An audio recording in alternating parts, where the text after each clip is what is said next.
on, ladies and gentlemen, and welcome back to another episode of Wi-Fi Warfare. And today we are bringing you an episode featuring Jordan, a subscriber and follower, and he brought some power. He brought an Ambipom, a Rotom Wash, a Greninja, a Espeon, Garchomp, and a Scizor. My team, I'm featuring my Regenerator Core team once again, and that involves my Slowbro and Amoonguss. And then I also brought the Electivire, Mamoswine, Crocodile, and Espeon to finish up our team. It was a real close battle. A lot of good plays, a lot of bad plays. But, like I said, it was real close, and it wouldn't be one of my battles if there wasn't quite a bit of hacks involved. So we're going to see how it all plays out. It does come down right to the wire. Definitely a nerve-wracking battle, that is for sure. So Jordan issues the challenge. I'm leading off with Comcast because I'm predicting the Ambipom fake out lead, and I get half of that right. I see the Ambipom. Like I said, I predicted the fake out, so I just clicked whatever move that I first saw, and he actually goes for the pursuit and gets a nice little chunk of damage off, considering I am a physical wall. And that was not stab or anything like that, so not a bad play on his part, but his Ambipom does take quite a bit of damage. He goes for U-turn second turn, and I don't know what I was doing here. I think I predicted another pursuit, him thinking that maybe I switch out again, so I just went for the Psyshock, and he makes a good switch, and I make a bad prediction there. And it comes back to bite me because that Scizor gets pretty much a free switch-in. And so now I'm predicting the Swords Dance because there's no reason I should stay in on this Scizor. But my Slowbro actually carries the Yawn. So Comcast is going to try to get this Scizor to sleep here pretty soon. It's kind of like when you have Comcast cable and you just see that the loading thing, the loading circle, and just kind of lulls you to sleep after one or two turns, you know? It happens, but he actually is able to take me out with a double hit the next turn. I don't know if I should have switched out there or not, but it is kind of a big blow. I didn't expect it to take me out, but it is kind of a big blow to lose Slowbro. He is half of my Regenerator Core and my physical wall, but I'm going to be able to bring Crocodile in with no fear here because he is asleep. Go for the knock off the Life Orb. Everything's fine and dandy. I'm thinking he's going to stay asleep, be able to get another knockoff off and take him out, but he wakes up, hits me with a bullet punch, and almost takes Crocodile out in one shot. Oh man, that's a lot of damage that Crocodile just took, and he is not in a good place right now. He's hurting. He gets the Moxie boost though. He sends out the Ambipom once again. I'm terrified. I don't want to lose Crocodile just yet, so I am going to switch out into Boomer to take this fake out because I know that's what's coming. Ambipom is actually terrifying. He's a great lead. He's one of my favorite lead Pokemon. I find for me, most of the damage that he ends up taking is mostly just due to the Life Orb because he just fake outs U-turns right out and gets you that switch initiative. He's great, but I protect there to scout. I see the U-turn, so I feel confident staying in. But he pro plays me. He goes for the double hit, and he he does quite a bit of damage to my other wall right there. Amoonguss is my special wall. Like I said, I predicted the U-turn, so I went for the Spore to put the sleep, to put the next Pokemon to sleep, which was kind of a waste on Ambipom, but that's okay. I did put Ambipom to sleep. It was the second Pokemon to sleep, but the Scizor was gone, and so it was the only Pokemon on his team that was asleep at the time. So Sleep Claws was still intact. I do just Giga Drain while he's asleep and get back a little bit of that damage, but I am gonna be able to recover most of that on switching out right here, and I do go into Espeon as death fodder. I hate to do that to Espeon because Espeon is powerful. But it all works out because he goes for the U-turn instead of like the Dark Pulse or something like that. So instead of a dead Espeon, and I really don't know. I don't think it really would have mattered. Dark Pulse really wouldn't have made too much of a difference because I guess I would be able to switch in the correct Pokemon either way here, but I see that he goes out into Espeon after the U-turn, which means I'm able to switch out into my Crocodile, who I know is Choice Scarfed, so I go for the knockoff. Boom! Knock that bitch off. It's super effective. That Espeon is not living that, not from a Crocodile, no way, no how. But there I do see that it had a Choice Scarf of its own, and I did not know that Espeon was faster. And I did not know that Choice Scarf Espeon was a thing. I do want to switch out here because I am afraid of the Earthquake and the Rough Skin for that matter. And I know I'm not going to be able to take him out in one hit. Like I said, I expected the Earthquake, and I made a bad prediction there. I had the Air Balloon on Electivire, so I was fearless, and turns out he has the Dragon Claw. And he actually goes for the Dragon Claw and is able to knock me out in 2 turns. Electivire is gone and was not able to do diddly squat. So Manny comes in, he's about to wipe the floor with his Garchomp. Garchomp don't want none of that. He actually goes out into OxyClean, and here I go for the Ice Shard, just in case he did want to stay in. I didn't want to over predict. I'm in a little bit of a hole here, so there wasn't a lot of room for error. And I knew that there was his 2 switch-ins, the Greninja and the Rotom.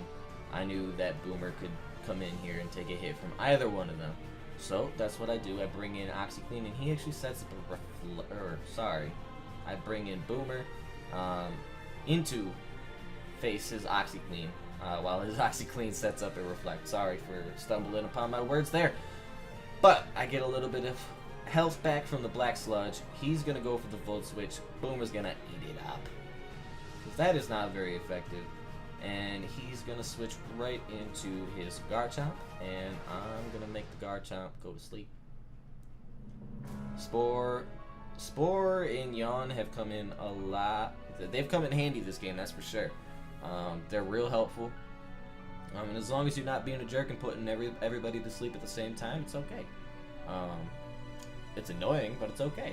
So I switch Manny in, just to take care of this Garchomp, and here I see that the Garchomp is actually a Mega. So the Garchomp just got a little bit scarier. Not a whole lot scarier, but a little bit scarier.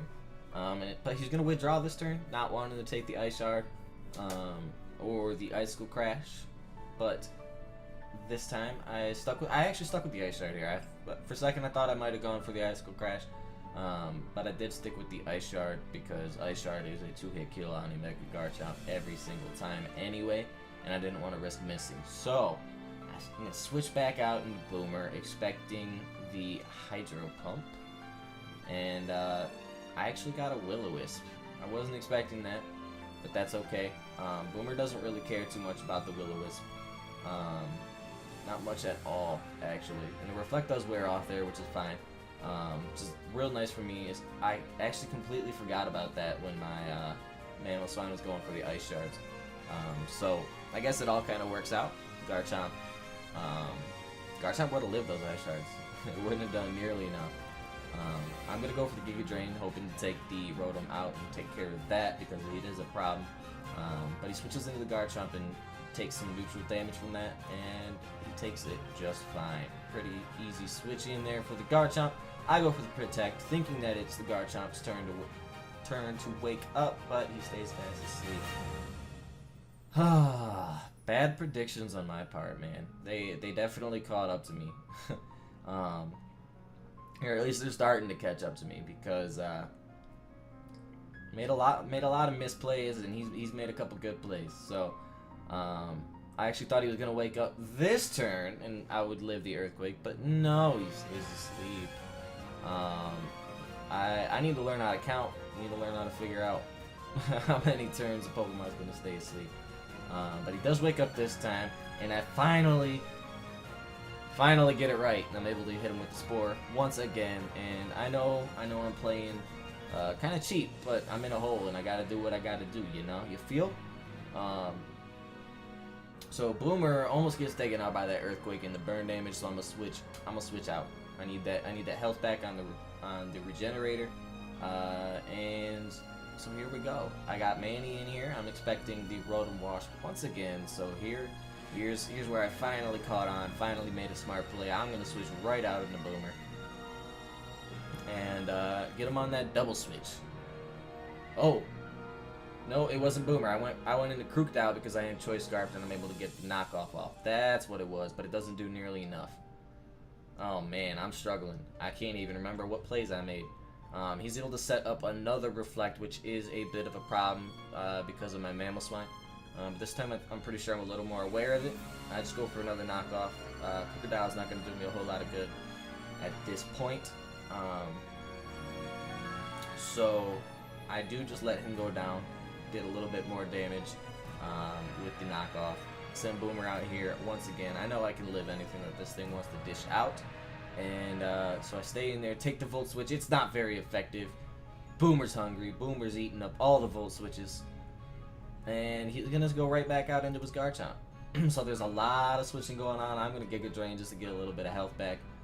Because I know nothing particularly wants to switch it into that Giga Drain on his team. He's got the Garchomp, Rotom Wash, and the Greninja left. So Giga Drain was my safest play there. And I'm going to switch right back out into Manny. Because Manny takes care of this Garchomp day and night, every day. All day, 24/7, 365, and he actually stays in here, and I didn't expect that, and because I thought he was about to switch out, I go for the Stealth Rocks to set those up, and it works out in my favor because the Reflect does wear off just in time to hit him with that Ice Shard. Hit him with all of that.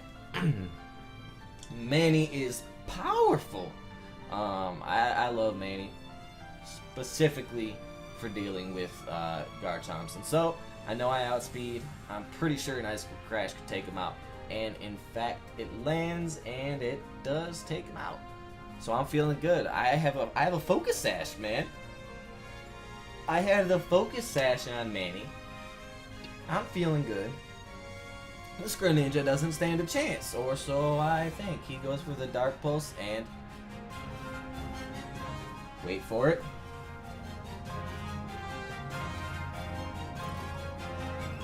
There it is, ladies and gentlemen. There's the hex that decides the game. Oh, I was so mad. This is like 2 months later, and I'm still mad about that. So I go out into Boomer because I don't want to take another Dark Pulse. Pray that I live at Ice Beam. I don't. Boomer goes down. I bring back in Manny. And this is the end because I don't outspeed and Ice Shard does not take out from that range, especially when he's an Ice type after using Ice Beam. That was probably actually a big misplay on my part. I probably should have at least tried to take him out with the Ice Shard while he was a Dark type. But I was just so flustered. I didn't know what to do after that flinch. And the flinch though. The flinch though.